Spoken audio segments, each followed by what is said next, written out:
Hallelujah. परमेश्वर का वचन क्या बता रहा है? किसी भी बात की चिंता मत करो। हालेलुया। वरन इसकी जगह क्या करो? परंतु हर एक बात में तुम्हारे निवेदन, प्रार्थना, विनती के द्वारा धन्यवाद के साथ परमेश्वर के सम्मुख उपस्थित किए जाएं। और फिर लिखा है परमेश्वर, तब परमेश्वर की शांति जो सारी समझ से परे है तुम्हारे हृदय और तुम्हारे विचारों को मसीह यीशु में सुरक्षित रखेगी। आमीन। सच में कितना सुंदर वचन है जो परमेश्वर हमसे बात करता है। किसी भी बात की चिंता मत करो।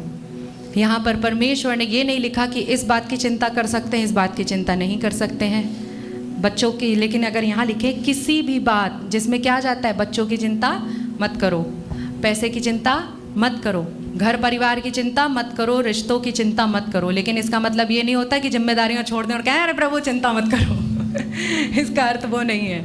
चिंता का क्या अर्थ है? जब हम ये सोचते हैं कि हमारे बच्चे की फीस कैसे भरेगी। चिंता का अर्थ ये है जब हम ये सोचते हैं कि कैसे हमें अच्छी बहू मिलेगी या हमें कैसे अच्छा लाइफ पार्टनर मिलेगा। चिंता का विषय ये है कि प्रभु अरे अभी हमारा पैसा तो खर्च हो गया, अभी कैसे चलेगा पूरा महीना, कैसे सब होगा। चिंता तो ये है जब बीमारी आती है और हमें लगता है अरे परमेश्वर कैसे होगा। हालेलुया। तो परमेश्वर यहाँ क्या बता रहे हैं? किसी भी बात की चिंता मत करो, परंतु इसकी जगह हमें सीखना है। जब चिंता आए तो हमें क्या करना है? परंतु हर एक बात में, यहाँ पर हर एक बात का मतलब है हर एक चीज़। ऐसा कुछ भी नहीं है जो परमेश्वर के सम्मुख ना प्रस्तुत किया जाए, लेकिन हर एक चीज़, हर एक बात में तुम्हारे निवेदन, तुम्हारी प्रार्थना, तुम्हारी विनती जो है वो धन्यवाद के साथ परमेश्वर के सम्मुख उपस्थित किए जाए। हालेलुया। कैसे? जब चिंता है ना, यहाँ क्यों लिखा है? धन्यवाद अपने आप में एक बहुत बड़ा सामर्थी शब्द है। हमें यीशु से सीखना है कि यीशु ने कैसे धन्यवाद कहा। और वो धन्यवाद में हमने बीते समय में सीखा था क्या है? गुणात्मक होने की सामर्थ्य है। और यहाँ पर जो लिखा है ना, चिंता को अगर रिवर्स करना है, जब हम सोचते हैं चिंता को भगाएं कैसे, यहीं पर इसका उत्तर है। चिंता को भगाने के लिए हथियार यहीं पर है, वो है धन्यवाद देना। कैसे? जब चिंता आती ना, सबसे पहले कहाँ आते? हमारे मन में। लेकिन परमेश्वर का वचन क्या बता रहा है कि तुम तुरंत, जैसे ही चिंता है ना, तुरंत प्रार्थना करो, विनती करो। निवेदन का क्या मतलब होता है? आग्रह करना, एक रिक्वेस्ट डालना। जैसे हम लोग एप्लीकेशन लिखते हैं ना, उसमें क्या करते हैं? रिक्वेस्ट डालते हैं। तो यहाँ क्या लिखा है? लेकिन कैसे प्रस्तुत करना है? धन्यवाद के साथ। परमेश्वर मैं आपको धन्यवाद देता हूँ कि तूने मेरे लिए सारे उपायों को कर दिया है। परमेश्वर मैं तुझे धन्यवाद देता हूँ कि परमेश्वर अपने धन के अनुसार जो महिमा सहित मसीह यीशु में मेरी हर एक घटी को पूरा करेगा। परमेश्वर मैं तुझे धन्यवाद देता हूँ कि तू मेरे वंश को पराक्रमी बनाएगा। परमेश्वर मैं तुझे धन्यवाद देता हूँ कि चाहे मैं घर से बाहर जाऊँ या भीतर आऊँ, तू मेरी रक्षा करेगा। हर एक परिस्थिति के लिए परमेश्वर के पास वचन है। इस वचन से हमको भरना है और ये सीखना है कि जब किसी प्रकार की चिंता है ना, तुरंत अपने हाथों को उठाओ और धन्यवाद देने लग जाओ। बीते समय में जो कुछ भी परमेश्वर ने जब आपको उन परिस्थितियों से निकाला जहाँ से कोई नहीं निकाल सकता था, स्मरण करो। जैसे दाऊद कहता ना, इसलिए भजन संहिता बहुत गहराई से पढ़ना चाहिए। दाऊद के जीवन से सीखना चाहिए, क्योंकि उसने अपनी तराइयों में, गुफाओं में, अपने अच्छे समय में, राजमहलों में भी उसने क्या करा है? उन गीतों को लिखा है।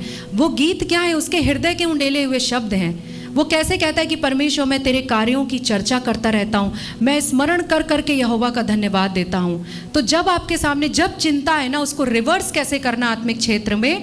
तुरंत अपने आँखों को बंद करो, अपने कमरे में टहलने लग जाओ, हाथों को उठाओ और धन्यवाद देने लग जाओ कि परमेश्वर तूने मेरे लिए पहले भी पूरा करा था, तू आज भी करेगा। परमेश्वर तूने पहले भी मुझे चंगाई दी थी, तू आज भी देगा, इसलिए मैं तेरा धन्यवाद करता हूँ, करती हूँ। जैसे ही आप ये करना शुरू कर देंगे ना, क्या लिखा है? तब क्या लिखा है? तब परमेश्वर की शांति जो सारी समझ से परे। आप नहीं समझोगे जब आप ये करोगे, आपको उस समय समझ नहीं आएगा। लेकिन जैसे ही आप करने लगोगे ना, जो चिंता जब आती है तो क्या होता है? हमारा मन घबराने लगता है, घबराहट आ जाती है, एंजाइटी होने लगता है, अरे कैसे होगा, क्या होगा। और उसी चिंता में, उसी एंजाइटी में, उसी परेशानी में हम बहुत से गलत कदम उठा लेते हैं। हम अपनी समझ का सहारा लगाने लगते हैं। हम ये सोचते हैं अरे परमेश्वर ये कैसे होगा, मुझे ही करना है, मुझे ही करना है। हम यहोवा पर भरोसा करना छोड़ देते हैं। लेकिन यहाँ परमेश्वर क्या बता रहा है? तब परमेश्वर की शांति जो सारी समझ से परे है तुम्हारे हृदय और तुम्हारे विचारों को मसीह यीशु में सुरक्षित रखेगी। यहाँ पर हृदय और विचार की बात क्यों आ रही है? तुम्हारे हृदय और तुम्हारे विचारों, क्योंकि शैतान कहाँ आके लड़ता है हमसे? हमारे माइंड में, हमारे इमोशंस में, हमारे माइंड विल इमोशन, हमारे हृदय में, भावनाओं में, समझ में, हमारे सोच समझने की शक्ति में आके लड़ता है। लेकिन परमेश्वर तो यहाँ आपको एक हथियार बता रहा है कि जब चिंता है ना, क्योंकि चिंता एक स्पिरिट है, याद रखिए, ये एक स्वभाव नहीं है। चिंता करना एक दुष्ट आत्मा है, वो लाएगा, अरे ये शैतान के शब्द है, वो आपके एक कान में बोलेगा कैसे होगा, ये कैसे करोगे। लेकिन आपको कहना है कि नहीं, मेरा परमेश्वर का वचन कहता है जवान सिंहों को तो घटी होगी, मुझे कोई घटी नहीं होगी। जब आप ऐसे कहेंगे ना, वो जो शत्रु आ रहा ना, तो अपने तीर लेके, आपने ऑलरेडी एक तीर उसके ऊपर चला दिया, वो भाग गया। क्यों? क्योंकि परमेश्वर का वचन तो आत्मा की तलवार है। तो अपने युद्ध को अपनी सामर्थ्य से नहीं लड़ना है, अपने युद्ध को आत्मिक रीति से लड़ना है। और यहाँ पर लिखा है कि जो तुम्हारे विचारों की बात क्यों आई है, क्योंकि परमेश्वर का वचन 2 कुरिन्थियों उसका 10वां अध्याय उसकी 5वीं आयत में लिखा है कि हम मसीह के जो पहचान के विरोध में जो थॉट्स होते हैं, लिखा है हर एक कल्पनाओं का और हर एक उन विचारों का जो मसीह की पहचान के विरोध में उठती है, हम खंडन करते हैं और आज्ञाकारी बनाते हैं। कौन करेगा? हम, कलीसिया। कहाँ शैतान काम करता है? कल्पनाओं में और थॉट्स में। लेकिन परमेश्वर का वचन क्या बता रहा है? पौलुस क्या सिखाते हैं वहाँ पर कि तुमको क्या करना है कि जो कल्पनाएं, जो थॉट्स मसीह की पहचान के विरोध में, पहचान आज हमारी क्या है, हमें सबसे पहले ये समझना है। अब हम संसार में, ठीक है, संसार में अपने माता पिता के द्वारा आए, हमारा नाम अलग अलग है, लेकिन असली मसीह की पहचान क्या है कि हम तो जीवित परमेश्वर के पुत्र और पुत्रियां हैं। हमें उस पहचान को बनाए रखना है। और लिखा है जो भी विचार, जो भी कल्पनाएं उस पहचान के विरोध में उठती, हम उसका खंडन करते हैं और मसीह का आज्ञाकारी बनाते हैं। कहाँ बनाते हैं? भावनाओं में हम मसीह का आज्ञाकारी बना देते हैं। वो काम करने आती भावनाओं में, वो मन में, लेकिन हम उसको क्या करते हैं? भावनाओं में आज्ञाकारी बना देते हैं। कैसे आज्ञाकारी बनाएंगे? बोलने के द्वारा। जैसे ही बोलेंगे ना, आपके मन में तो विचार ये आ रहा है, लेकिन आप शरीर में वो डाल रहे हैं, लेकिन आपने आत्मा के शब्द को अपने मन में डाल दिया। एक तरफ तो शब्द आ रहा है ये नहीं हो सकता, दूसरी ओर शब्द आ रहा है कि प्रभु की सामर्थ्य से तू सब कर सकता है। क्या हुआ? वो कट गया। और ये याद रखिए कि आत्मा की तलवार 2-धारी तलवार है, वो ऑटोमेटिक काटेगी, लेकिन हमें क्या करना है? खंडन करना है। और हर एक विरोधी बात का, हर एक चिंता का, हर एक शैतानी शब्द को क्या करना है? हमें अपने मुंह से क्लेम करना है परमेश्वर के वचनों को, या उन शब्दों को जो परमेश्वर का वचन हमें सिखाता है कि हम परमेश्वर के पुत्र और पुत्रियां हैं। अगर गलती भी हो जाए, पाप भी हो जाए, तो भी हमें ये कहना है कि नहीं, हमें छोड़ने की सामर्थ्य भी मांगनी है परमेश्वर से। और हमें ये कहना है तुरंत। बहुत अच्छा होगा जितना जल्दी हम करने लग जाएं। जितना जल्दी हम लगातार करते जाएंगे, उतना जल्दी हम जीतना सीख जाएंगे, उतना जल्दी हम परमेश्वर के वचनों पर और दृढ़ होते जाएंगे, उतना जल्दी हम परमेश्वर के ज्ञान को समझने लग जाएंगे। हमें कुछ करने की आवश्यकता नहीं। बहुत अधिक, कई बार हम बहुत सी चीज़ों के पीछे भागते हैं, लेकिन परमेश्वर का वचन बहुत ही सीधा, बहुत साधारण है। लेकिन परमेश्वर कई बार चेलों से कहता था ना, तुम्हें दृष्टांत नहीं समझ में आया, तुम्हें तो समझ लेना चाहिए था। बहुत ही सिंपल छोटी छोटी चीज़ों से यीशु मसीह ने सिखाया। सरसों के बीज से सिखाया, जो भी वो देखते थे, बाली से सिखाया, मतलब जो भी उनको दिख जाता था, आकाश से, पक्षियों से, परमेश्वर ने इस रीति से सिखाया। लेकिन कैसे सीखेंगे? जब हम सच में इतना सा पढ़ेंगे, लेकिन उस पर मनन इतना करेंगे। पढ़ना है हमको, लेकिन रट्टू तोता के समान हमें एक चैप्टर नहीं पढ़ जाना है। हमें पढ़ना है और उसके बारे में मनन करना है, सोचना है कि परमेश्वर ने ऐसा क्यों किया। ये नहीं कि तुरंत हम एक दूसरे से सवाल जवाब करने लग जाएं, ये नहीं करना। पहले खुद बैठो, परमेश्वर की उपस्थिति में पूछो और सोचो। ये जो वचन है ना, ये मैं आपको आज क्यों शेयर कर रही हूँ? क्योंकि परमेश्वर ने सर्वप्रथम मेरे जीवन में इसके द्वारा कार्य किया। प्रभु सबसे पहले मुझे ही सिखाता है, तब मैं यहाँ खड़े होकर बताती हूँ। हालेलुया। सबसे पहले परमेश्वर ने मुझे ही सिखाया, क्योंकि चिंता सिर्फ आपके पास नहीं आती, हम सबके पास आती चिंता, बहुत चिंताएं आती हैं। लेकिन प्रभु ने हमें ये भी सिखाया कि उस चिंता को कैसे काटना है। हालेलुया। और आप देखोगे जब आप ऐसा करोगे ना, कई बार, क्योंकि चिंता एक कैसे दुष्ट आत्मा मैं बता रही हूँ, क्योंकि कई बार जब आप क्या करेंगे, परमेश्वर के वचनों से धन्यवाद देने लगेंगे ना, आपको उस समय लगेगा कुछ नहीं हुआ, लेकिन क्या पता स्वप्न में ही आपको परमेश्वर दिखाएगा कि आपने किसी दुष्ट आत्मा को भगा दिया।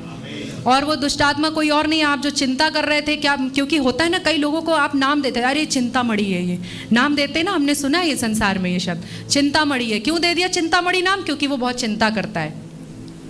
तो हमें देखना है, हमें सोचना है।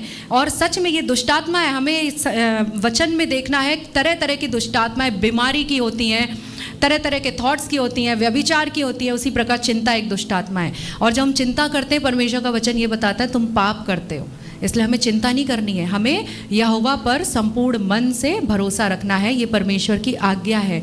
और जैसे यीशु आज्ञाकारी रहा, आज हमने कितने गाने गाए ना परमेश्वर के, यीशु से रिलेटेड की, जैसे किस रीति से यीशु अपने प्राणों के अंत तक वफादार रहा, उसे मौत की परवाह नहीं थी, तो हम क्यों करें। वैसे ही हमें सीखना है। और किसको देखकर सीखना है? मैं कहती किसी को नहीं, देखो यीशु को देखो। यीशु हमारा एक आदर्श है, वो सच्चा आदर्श है, वो हमें कभी धोखा नहीं देगा। उसको देखना, उससे सीखना है। और उसी ने सिखाया है, जब उसके पास क्या चेले लाए होंगे रोटी, तो क्या लग रहा होगा, अरे 5 रोटी 2 मछली से क्या होगा। लेकिन यीशु ने नहीं दिखाया कि उसे चिंता आ रही, उसने क्या करा, धन्यवाद दिया, क्योंकि वो जानता था धन्यवाद में क्या सामर्थ है। उसी रीति से जब हम और आप, जब हम ये सोचते हैं कैसे होगा, तब हमें धन्यवाद देना। लिखा तब परमेश्वर की असीम शांति जो तुम्हारी समझ से परे है, तुम्हारे हृदय और तुम्हारे विचारों को मसीह में सुरक्षित करेगी। क्या करेगी? सुरक्षित करेगी। क्योंकि शैतान आया है विचार और आपकी भावनाओं के साथ खिलवाड़ करने और आपके असुरक्षा देने। क्योंकि जब आप चिंता करोगे, आप पाप करोगे, जो अपने आप में एक पाप है, और उसके बाद आप दूसरा पाप करोगे। इसीलिए इससे लड़ना है, इस दुष्ट आत्मा को भगाना है। और उसको भगाने का एकमात्र रीज़न है परमेश्वर के वचनों के अनुसार करते जाना। जब परमेश्वर कहे तुम्हें बोना है, तो हमें बोना है। धन्यवादी भेंटों को हम डालते हैं, हम अपने दसवांश को परमेश्वर के राज्य में देते हैं। हम धन्यवाद, मतलब जो कुछ भी जब परमेश्वर का वचन बताता है, पुराने नियम में कुछ भी अच्छा काम होता था, धन्यवादी भेंटों को भी डालते थे लोग। वो क्यों करते थे? क्योंकि ये सिद्धांत हैं, आत्मिक रीति से ये बहुत कुछ करने की सामर्थ्य रखते हैं। उसी रीति से हमें सीखना है। जब हम इन वचनों को पढ़ें तो ये मत सोचें ये ऐसे ही हो जाता है, लेकिन उनको करें। और उनको करने में ही ना आपके जीवन में क्या क्या रास्ते खुलते चले जाएंगे, आपको नहीं पता।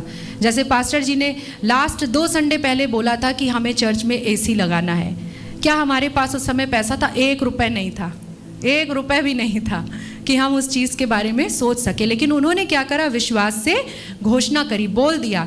कैसे होगा, क्या होगा, नहीं पता, लेकिन उन्होंने जब बोला और उन्होंने जब आप सबके सामने रखा, लेकिन आप सबके सामने भी रखने से पहले उन्होंने क्या करा? प्रार्थना करी। वो तो मैं जानती हूँ कि वो कमरे में धन्यवाद दे रहा था, प्रभु तू करेगा। मैंने कहा, और सबसे पहले तो मैं ही सवाल करती हूँ आपसे पहले तो, क्योंकि मैं पत्नी हूँ उनकी।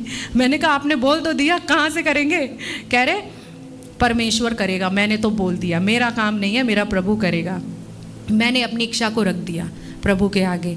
तो सच में मैंने भी सोचा कैसे होगा, क्या होगा, लेकिन ना परमेश्वर क्या करता है? परमेश्वर ही है जो हृदयों को उभारता है। परमेश्वर ही है। जब तक परमेश्वर हमारे हृदय में काम ना करे, हम कुछ नहीं कर सकते। लेकिन ये परमेश्वर की इच्छा होती, क्योंकि हम अपने घरों के लिए तो सोचते, लेकिन परमेश्वर की ये इच्छा होती जहाँ हम एक साथ बैठते हैं ना, वहाँ हम उत्तम रीति से बैठने पाएँ, उत्तम रीति से करने पाएँ। जब हम परमेश्वर के भवन के लिए कुछ सोचते हैं ना, परमेश्वर हमें बहुत आशीषित करता है। और देखिए दाऊद ने सोचा था, लेकिन परमेश्वर ने सुलेमान को कितना ब्लेस करा। ऐसे ही जो आज हम अपने जीवन में बो रहे, काट रहे ना, हम अपनी आगे की पीढ़ियों में देखेंगे। हालेलुया। तो क्यों ना हम परमेश्वर को धन्यवाद